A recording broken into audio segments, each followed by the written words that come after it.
On the day I returned to my country, the staff told me there was a problem with my checked luggage. They led me into a room, which was covered with red roses. Katarina shyly extended her ring finger, slipped a diamond ring into my hand. Her eyes filled with affection. The Lin family all started teasing, urging me to put the ring on Katarina Lin's finger. Everyone thought I would cry and, without hesitation, marry her. After all, Katarina was the goddess I had been a simp for 5 years to finally win over. But they all forgot. 3 years ago, during the promotion evaluation, Katarina claimed I had plagiarized her senior's paper and even reported that I was an alcoholic who caused a medical accident. I was thrown out of the hospital like a dog and then beaten up by the patient's family members who rushed over. Desperate and with nowhere to go, I had no choice but to leave the country to survive. But now, old Master Lin told me, after you left, Katarina spent all her savings to settle that medical accident. She has been waiting for you to come back. These years, she often cried while holding your photo. I didn't say a word, only tightened my grip on the marriage certificate hidden in my pocket.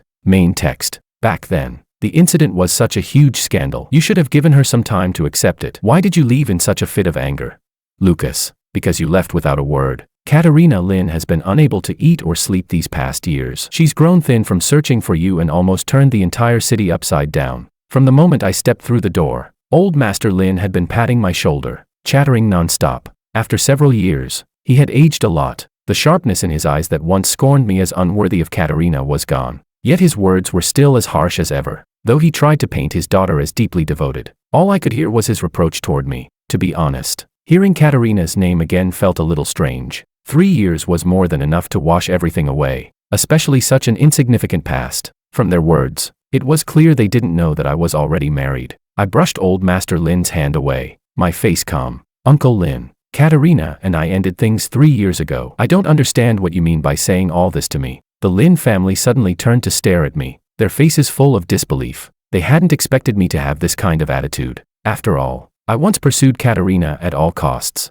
I even threw away the offer from Beijing Union Medical College Hospital, choosing instead the city hospital where she worked. Also, I could take better care of her. Being a doctor is an exhausting profession, yet I still made sure to prepare 3 meals a day for her. To ease her burden, I volunteered to share her surgeries, even if by the time I left the operating room, I could barely stand on my own feet. I even added her name to my own research results, just to help her get promoted faster, and to keep my own career afloat. I spent countless nights working, growing paler and more worn out with each passing day. But when Katarina agreed to my proposal, all of that felt worth it. From then on, whenever I returned to the office, I would always find a cup of coffee on my desk. On the cup, there was always a sticky note, covered in her shy love notes. When troublesome patients came to harass me, she would stand up without hesitation and speak on my behalf. As the wedding approached, she would rest in my arms while we picked venues, and she joined me in planning our honeymoon trips. During my busiest, most exhausting days, she even argued with the director on my behalf,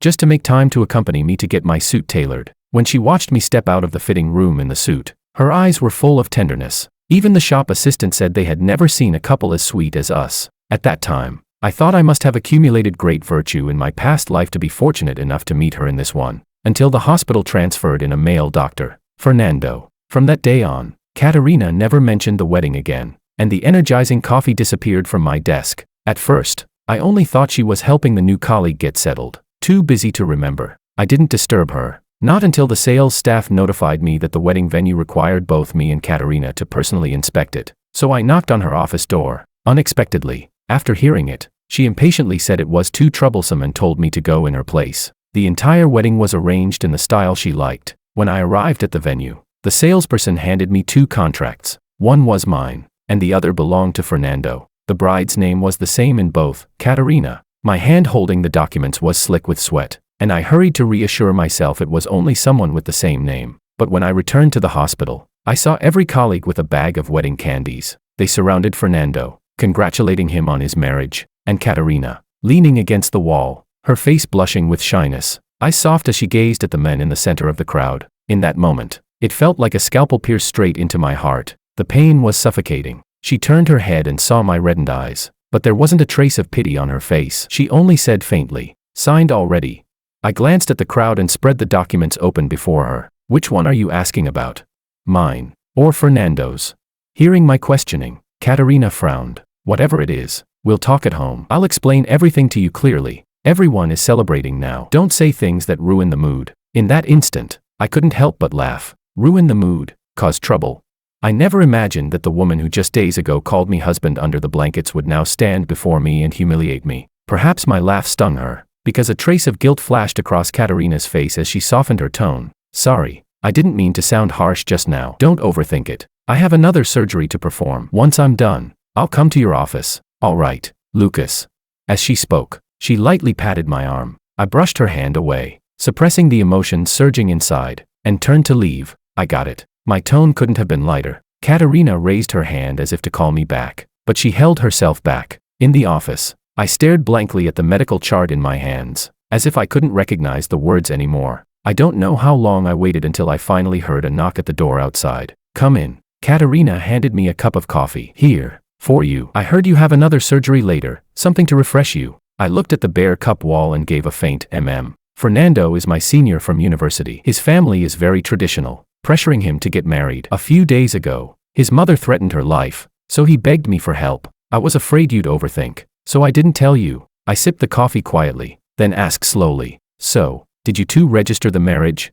Katarina hesitated, then finally nodded, afraid I would explode with questions. She quickly explained, don't worry, once I meet his parents, I'll divorce him. Fernando isn't the type to pester endlessly, he promised me. Katarina sounded sincere, but I still couldn't accept it, because this was just too absurd. Seeing that I still had no reaction, she pulled out a pair of rings from her white coat and stared straight at me. Believe me, Lucas, the only person I love is you. I know you've been wrong during this time. Once this is over, we'll hold an even grander wedding. Before I could refuse, Katarina cheekily slipped the ring onto my ring finger. At the same time, she put on her own. Looking at the sparkling diamond ring on her hand, the weight in my heart felt a little lighter. Maybe it really was just helping someone out. But later, she never wore that ring again, always giving a flawless excuse, surgery. She and Fernando moved around the hospital like a real married couple. In the conference room, the office, the hallways, even the cafeteria, they were inseparable. They became the hospital's model couple, while I was reduced to being called the ex-husband guy behind my back. Some even said I had always been nothing more than Katarina's simp. Just as I was about to clear things up, Fernando came to me himself, his hands in his pockets, his face mocking. He walked toward me step by step, full of provocation. Dr. Lucas, Katarina is my wife. I hope you won't bother her anymore. She already told me, if it weren't for you pestering her endlessly like a desperate simp, she would never have reluctantly gotten together with you. No wonder a relationship begged for in that way is so fragile. If I were you, I'd be smart enough to resign. My fingertips were already digging into my palms, but my expression remained calm. Dr. Fernando, I have no intention of resigning. You're not my superior, so you have no right to fire me. Instead of getting angry, Fernando laughed, pulling his hands out of his pockets and crossing them over his chest. Oh, is that so? Then let's make a bet. Let's see how you end up leaving this hospital. I ignored him and simply showed him the way out. That very day, I told Katarina about what happened. Who would have thought? Not only did she not believe me, she turned around and scolded me. I told you I'd divorce him. Why do you have to badmouth Fernando and even make up such a ridiculous lie to trick me? Besides, how could Fernando possibly force you to resign? Logically speaking, wouldn't it make more sense that you would want to push him out? Lucas, can you stop creating problems out of nothing? Right now, all I want is to focus on my career. If you can't support me like before, fine, but at least don't drag me down, okay? I hung up the call, slipped the ring off my finger, and tossed it into the cabinet. Katarina was right, it was time to focus on my career, so matters of love could be set aside. 4 years, I had held myself back because of her, leaving my own career stagnant. I threw myself into preparing for the annual medical qualification exam. In the days that followed, Katarina never reached out to me, and I no longer sought her out. When we occasionally passed in the hallways, we were nothing more than strangers brushing past, no longer even colleagues. Finally, on the day of the exam, the director slammed the table in rage, because the paper I submitted was word for word identical to Fernando's. Faced with suspicion, I wasn't nervous. My ability was leagues beyond his, but no one in the room believed me. They handed me their phones. Apparently, Fernando had been posting his progress on WeChat every single day. In other words, the colleagues had witnessed the entire creation of his paper. In an instant, countless insults and jeers rained down on me. I looked past the crowd, my gaze landing on Katarina standing at the back, but she deliberately avoided my eyes. That single act confirmed my suspicion. The only person in the world who knew my computer password was Katarina. Even the password itself was her birthday. The evidence was undeniable. The director demoted me on the spot. but I paid no attention to him. I simply brushed past the crowd and walked toward Katarina. I turned her averted face back toward me and asked her word by word, "Katarina, do you also believe I plagiarized?" I caught the hesitation in her eyes clearly, but in the end, she bit her lip and forced out a single word, "Yes." I gave a short laugh and let go of her hand. When I turned back, my eyes were so red it felt like they might bleed. Seeing me like that, Katarina still couldn't help softly calling my name, but I didn't stop for even a step. I walked straight out of the conference room. From that day on, my colleagues gradually began to distance themselves from me. No one wanted to be associated with the plagiarist dog or the ex-husband guy. I didn't get angry. I just buried myself in work, shuttling between the office and the operating room. A demotion was nothing. I could climb back up slowly. Until that day, when the director threw a complaint letter right in my face. Someone had reported me for performing surgery while drunk, causing a medical accident. In that moment, I thought I'd gone insane. The words were human speech, but I couldn't understand a single one. "Director, you must be mistaken. The patient had congenital hypertrophic cardiomyopathy. He was already beyond saving when he was admitted." The director said nothing, only brought in a witness, the anesthetist from that surgery, a classmate of Fernando's. "Director, he's Fernando's classmate. We've had conflicts before. This has to be another setup against me." "Enough." Katarina pushed the door open, her eyes full of disgust as she looked at me. "What conflict? It's clearly just your one-sided grudge against Fernando." "Lucas, I thought you were only jealous of him, but I never imagined you could go this far. Do you know how serious it is to stir up rumors of medical malpractice? I never thought you'd gamble with a patient's life. A man like you isn't worthy of being a doctor, let alone my husband." I froze in place, my throat stabbed by 1,000 needles. Only after a long silence did I finally force out words. "So, in your heart, I'm the kind of man who would kill a patient out of pettiness." Katarina's breathing grew sharp, her gaze icy. "What else? I saw it myself. Our fridge at home is filled with liquor bottles." That one sentence sealed everything. The director issued my dismissal on the spot, and my colleagues spat their contempt at me. I staggered out of the hospital, but before I even reached the door, I was kicked to the ground by the grieving family who had heard the news. "You deserve to die. Why did you kill my son? Who told you to drink?" The woman kicked me again and again, her hand striking my face viciously. My vision blurred, but I still saw Katarina standing by the reception desk. She merely glanced at me indifferently before turning away into the elevator. Security finally stopped the woman, but it was already too late. My wrist was badly injured, though not completely ruined. I could no longer perform high-precision surgeries. Coupled with a ruined record from the medical scandal, my career in Beijing was finished. Harassed endlessly by the patient's family, I fled abroad. Before boarding the plane, a message popped up on my phone from Katarina. "What's with the ring in the cabinet? Are you still sulking?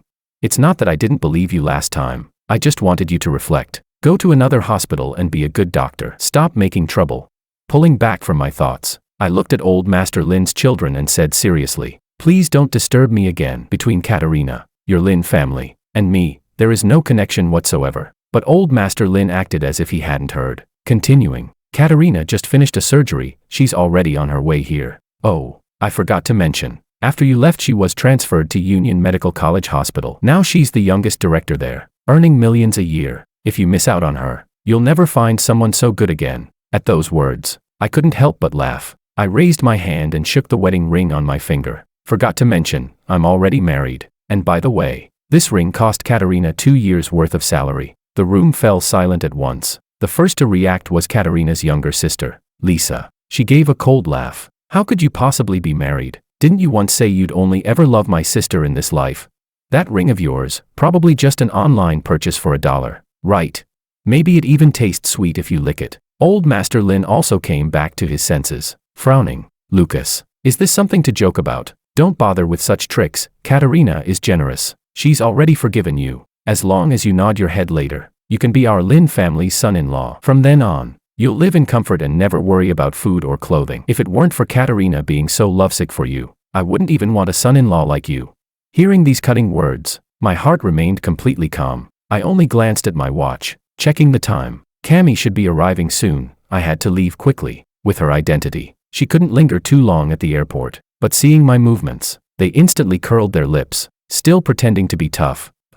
Obviously you can't wait for my sister to show up. Ugh. Just thinking about having a brother-in-law like you annoys me. I miss Fernando more. Still don't know why my sister would divorce such an outstanding man like him." Lisa crossed her arms, looking at me with provocation. The way she looked was exactly like Fernando back then. No wonder they got along so well. but none of that had anything to do with me. I had to go. Sorry, everyone. I have something else to attend to. Please excuse me. As soon as I finished, I turned around, only to see someone standing frozen at the doorway. Katarina. Her white coat still stained with blood, clearly having rushed straight over from surgery. She really had grown much thinner over these years. It seemed the past 3 years hadn't treated her well. Katarina let go of the doorknob, her trembling hand lifting to touch my cheek. Her touch was so gentle, so cautious. Lucas, I've missed you so much. I brushed her hand away, my tone cold yet still polite. Long time no see. The light that had just flickered in Katarina's eyes instantly went out. Her eyes reddened, her voice shaking. Why are you talking to me like this?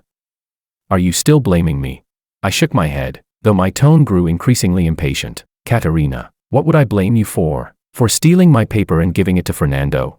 At that name, a flash of panic crossed Katarina's face. Lucas, I was wrong to do that, but I did it to help you. Fernando told me you had performed surgery after drinking. If I didn't do that, he said he'd call the police. So I gave a knowing laugh. So that was the truth. Help me. Did I do something wrong that required your help?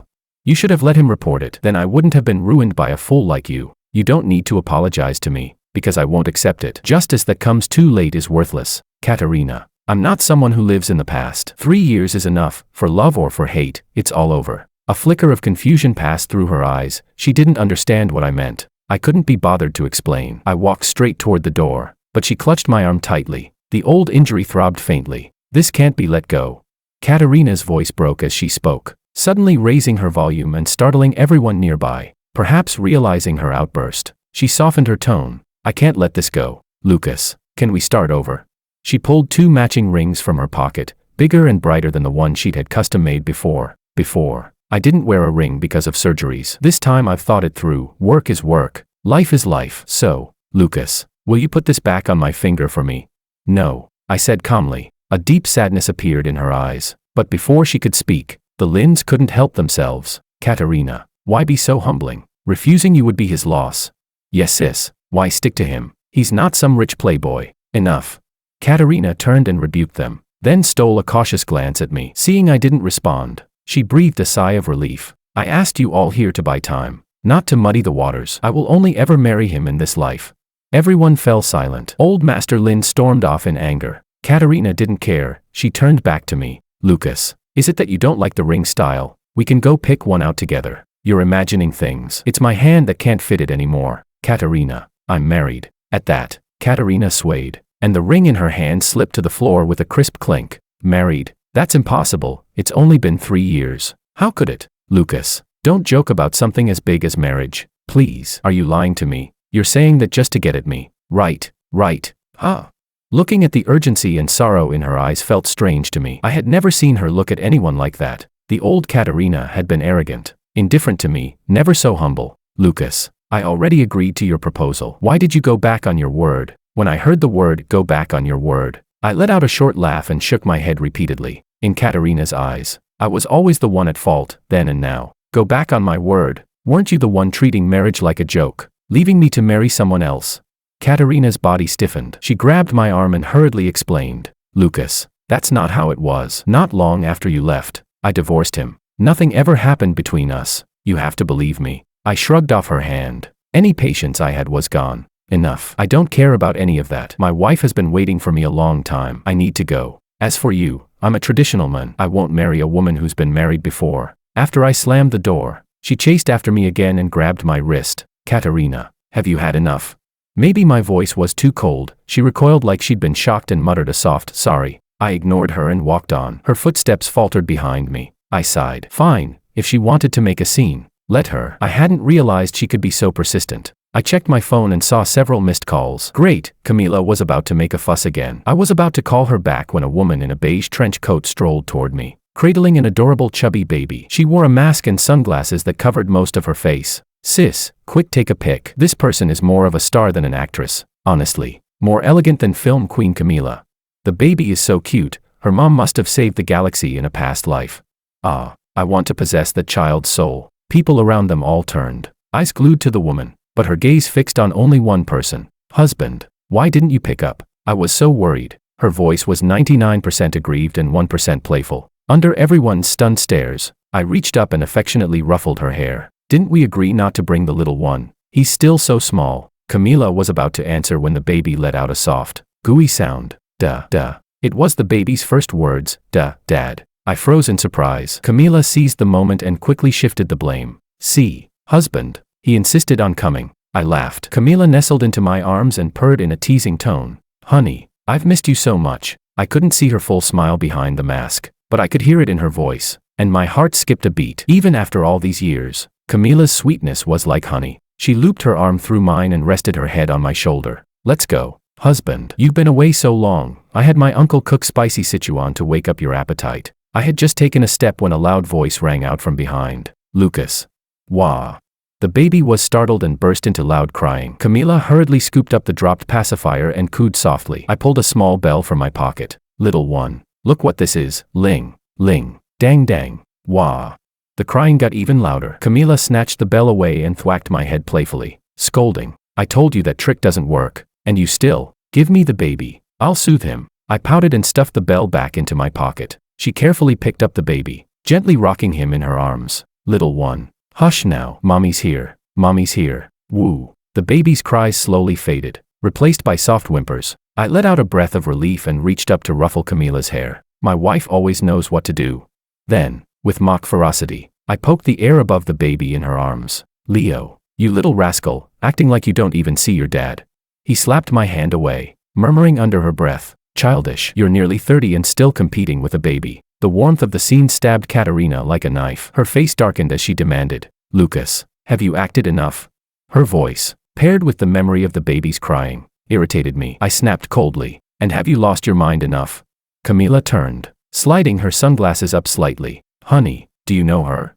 Katarina's eyes locked on her, brimming with hostility. Sensing it, Camila lifted her chin, and her aura instantly cooled. She looked Katarina up and down and spoke slowly. She's not really your wife, is she? You hate me so much you'd hire someone to trick me. Cover her face so tightly, afraid I might see the truth. That baby, just another prop.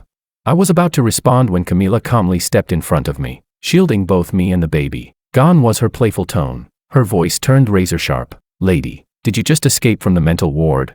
She said it so matter-of-factly. It only infuriated Katarina more. She ground her teeth, spitting each word. You say that again. Camila gave a soft laugh. Oh, so you don't even understand plain speech. Lady, we don't have time for you. Dinner at home is getting cold, and I won't let my husband eat cold food. Katarina's glare grew icier as she shoved Camila aside and strode toward me. Lucas, we need to talk. But in the next instant, Camila shoved her back with force. So this is the actress you hired? Ugly, rude, and graceless too. But then Camila froze. She dialed a number on her phone. Director Law. It's me, Cami. You have a surgeon named Katarina, right? Please add her to the surgical schedule, 10 minutes from now. Katarina's pupils flickered violently. Cami, could it be Camila's son? Impossible. Lucas couldn't possibly be connected to someone like her. But the next second, her phone buzzed in her pocket. Her face turned pale as she hung up, resentment written all over her. Camila, smiling faintly, pulled out a sanitizer spray and disinfected the hand that had touched Katarina.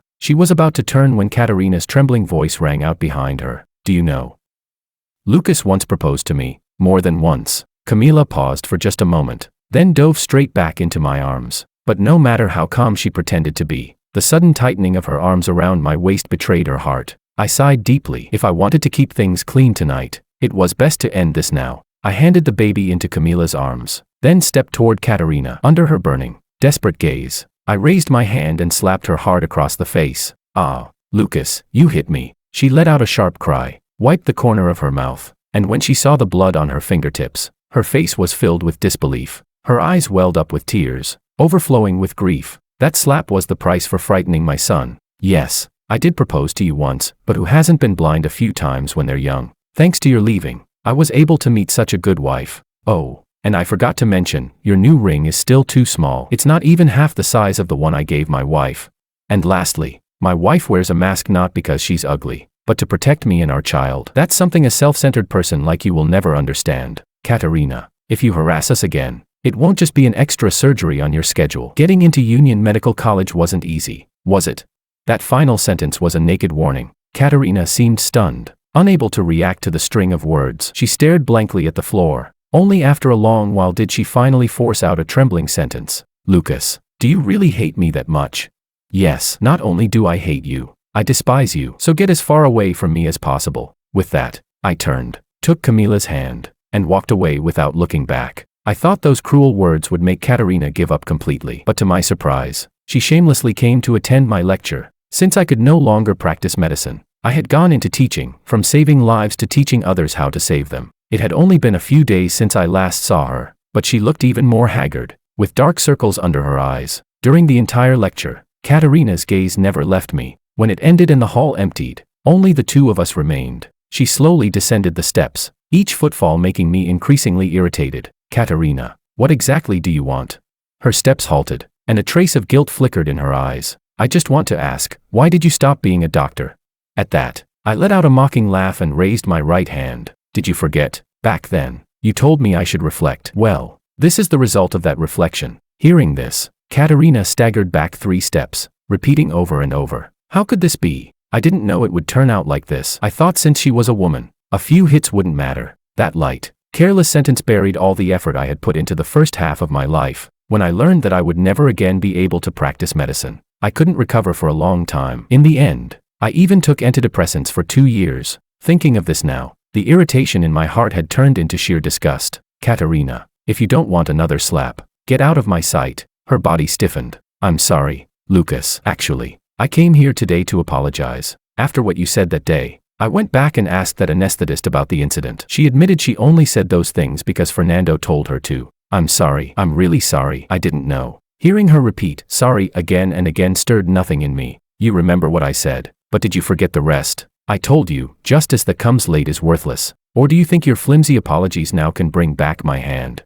Katarina's eyes flickered with pain as they fell on the scar across my wrist. Lucas, can't you give me another chance? Didn't you say it yourself, that people make mistakes when they're young? I was tricked by Fernando back then. He always seemed so gentle and refined in university. I never knew he'd turn out so vile. Slap. A searing slap landed across her face again. Katarina, can you go ask the anesthetist now and learn the truth? Why didn't you then? Was it impossible, or were you unwilling?